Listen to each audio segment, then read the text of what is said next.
Assalamualaikum warahmatullahi wabarakatuh. A'udzu billahi minasyaitonir rajim. Bismillahirrahmanirrahim. Langsung saja kita lanjutkan ayat 7 surat Syura. A'udzu billahi minasyaitonir rajim. Bismillahirrahmanirrahim. Wa kadzalika, dan seperti demikian itulah Allah memberi wahyu. Auhayna, memberi wahyu kami Allah, ilaika, kepadamu Muhammad, Qur'anan, berupa bacaan Arabian yang berbahasa Arab. Ya, jadi seperti demikian itulah Allah memberi wahyu kepadamu Muhammad, dan yang Allah beri wahyu kepadamu itu adalah Quran, ya, bacaan yang berbahasa Arab. Tujuannya hitung wiro, agar memberi peringatan umal qura, pada induknya desa. Pada induknya desa di sini ya kota Mekah itu disebut induknya desa. Kenapa kok kota Mekah ini disebut induknya desa? Atau ada yang menjelaskan juga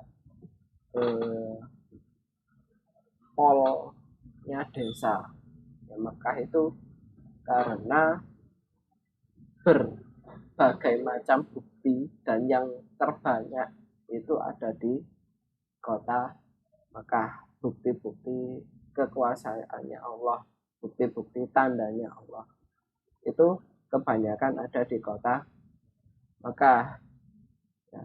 Contohnya di Mekah ada Baitullah, ada Bukit Safa dan Marwah, terus dan lain-lain.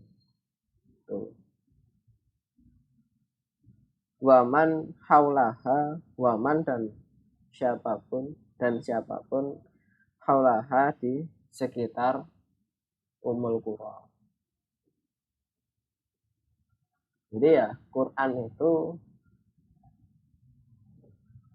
diwahyukan oleh Allah dengan keadaan bahasa Arab, tujuannya untuk memberi kabar gembira ya, memberi kabar kepada induknya desa atau Mekah itu dan di sekitarnya Mekah, termasuk Indonesia ini ya, termasuk dalam haulaha ini, sekitarnya Mekah itu.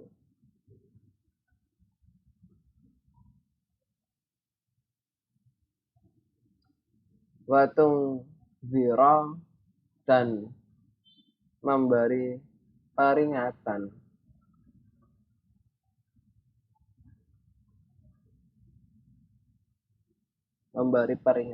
kepada seluruh manusia atau seluruh makhluk, yaumal jam'i, pada harinya kumpul, ketika di hari kiamat. La raiba, yang tidak ada keraguan, fihi, di dalam harinya kumpul ya. Jadi Quran yang diturunkan kepada Muhammad itu tujuannya untuk memberi kabar gembira, kabar peringatan yang besok itu para manusia dikumpulkan di hari kiamat, yaumal jam'i, ya. Jadi nanti dipisah jadi dua golongan, ada yang iman, ada yang kafir, ya. Ada yang iman, ada yang kafir.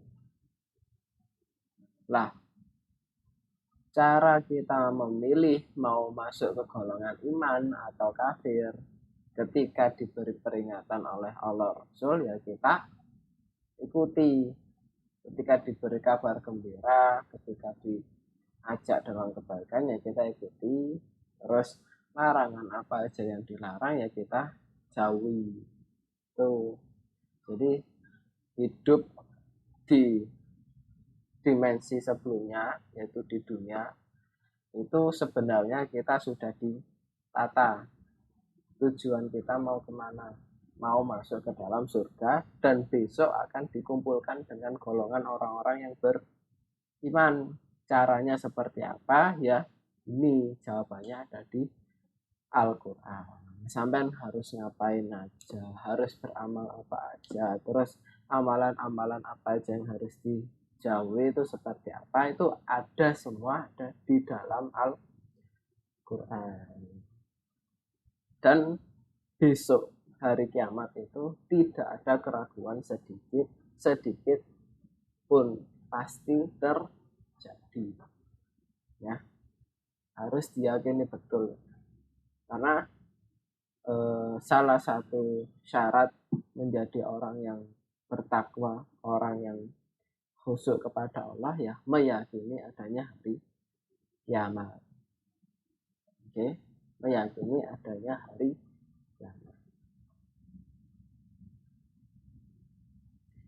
Farikon sekelompok makhluk atau manusia iku fil jannah, di dalam surga. Wa farikun, dan adapun sekelompok makhluk iku fi sa'ir, di dalam neraka yang menyala. Setelah melalui hari kumpul yaumal jam'i, nah manusia ada yang dimasukkan ke dalam surga dan ada yang dimasukkan ke dalam neraka, ya.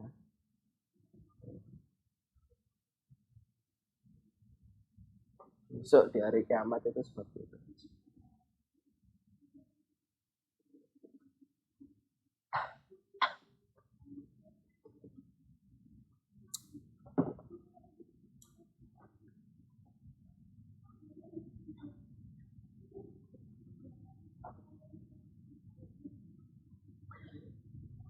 Walau sya'a, dan seandainya menghendaki, sapa Allahu Allah, la ja'alahum, niscaya menjadikan sapa Allah hum, pada mereka, ummatan wahidah, umat yang umatan, pada suatu umat, wahidatan yang satu.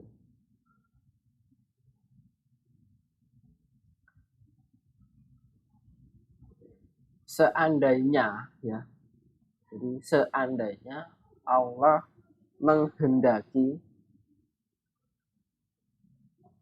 suatu umat itu jadi satu visi, satu tujuan di dalam agama, ya. Jadi seandainya Allah itu menghendaki suatu umat, seluruh dunia ini dikehendaki Allah menjadi agama yang satu, yaitu agama Islam, yang nanti besok di hari kiamat masuk surga, ya.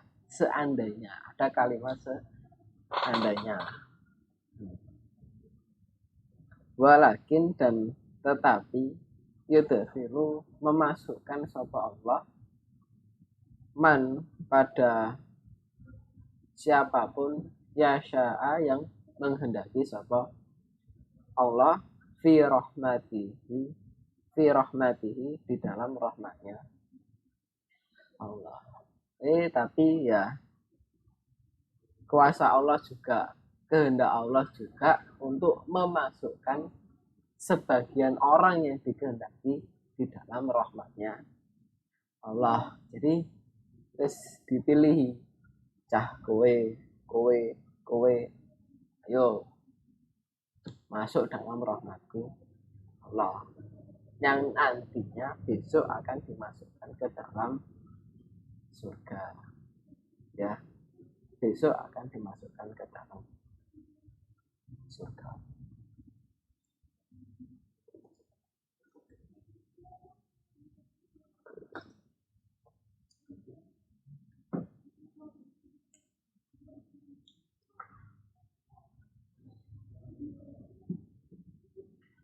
Termasuk kita punya pikiran takut tentang hari kiamat, itu ya termasuk rahmatnya Allah. Jadi Allah merahmati kita untuk mempunyai pikiran, mempunyai perasaan takut kepada hari kiamat, sehingga kita tergerak untuk berbuat baik dan menjauhi keburukan.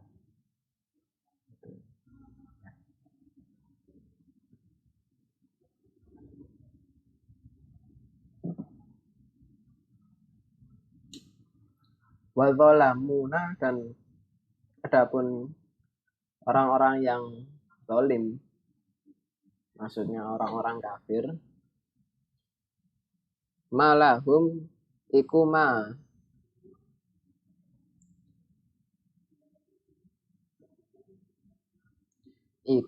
tidak ada lahum, saya ulangi, tidak ada iku lahum iku bagi mereka. Tidak ada lahum iku bagi mereka min waliyin. Min di sini kedudukannya sebagai min zaidah, jadi enggak ada maknanya, sebagai tambahan saja. Min waliyin, seorang kekasih pun.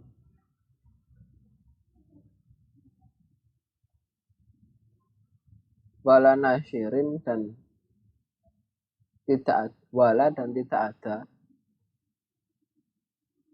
nasyirin, seorang penolong. Lah, terus ada golongan lain yang dia ini suka berbuat kezaliman, yaitu orang-orang kafir.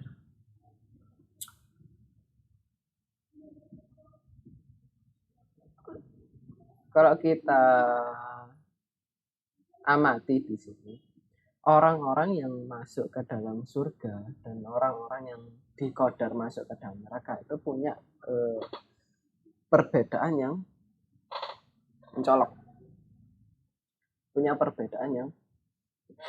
mencolok.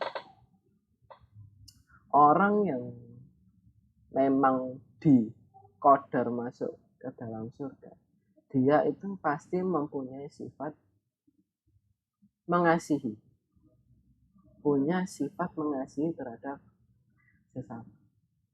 Jadi hidupnya itu enggak diawur, punya kebermanfaatan di dalam dirinya. Itu salah satu ciri dia akan dimasukkan ke dalam surga. Jadi rasa kasih sayang di dalam dirinya itu besar. Rasa sayang dalam dirinya itu besar.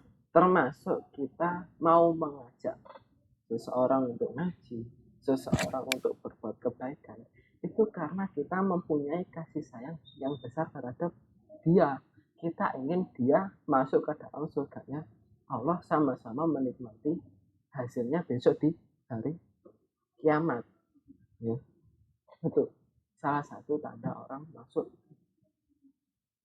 ke dalam surga. Nah, terus orang yang masuk ke dalam neraka itu punya ciri dia suka berbuat zalim, suka menganiaya orang. Ya, ketok kancane welek titik ngono dibuli, dipaido, diceluk watu. Omongane gak enak. Padahal gak tahu kenal, lagi ketemu. Terus apa? Doyane ngerusak fasilitas umum. Kemana? Ngepuki apa lah? Senggol titik, bacok dan lain sebagainya. Pokoknya jadi secara kualitas hidup itu wis nggak bermanfaat. Hidupnya ya ngawur. Ya. Karena dolim sendiri itu maknanya itu makna aslinya itu menempatkan sesuatu tidak pada tempatnya, menempatkan sesuatu tidak pada tempatnya.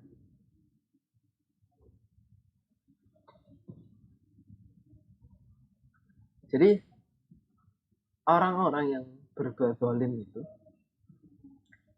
mereka suka sekali keluar dari tatanan yang sudah diatur oleh Allah. Itu ya. Suka sekali keluar dari tatanan yang sudah diatur oleh Allah. Disuruh untuk menghormati anak yatim, disuruh untuk takdim kepada guru, disuruh untuk berbuat kebaikan. Mereka nggak mau diatur seperti itu tuh nggak mau. Ono arek yatim ya disui, di kocoke ya di paido. Bapakmu ndi? Mie ayamnya komplit masuk wong tuamu kau dan lain sebagainya. Orang-orang yang zalim.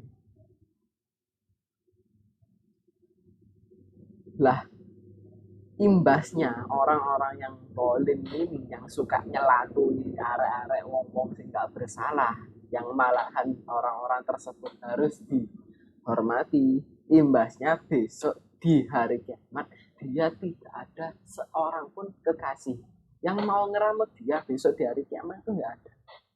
Wis dimbarno nae. Disewaduk nak neraka, diuncal neraka. Gak ada yang mau ngatur. Wis terlantar hidupnya itu nggak diurusi, disiksa malah. Ya, wala nasyirin dan tidak ada bagi mereka seorang penolong. Dia mau diselamatkan dari neraka ya, mau minta tolong ke siapa? Nggak ada. Ya serasa no itu sebab kezaliman mereka.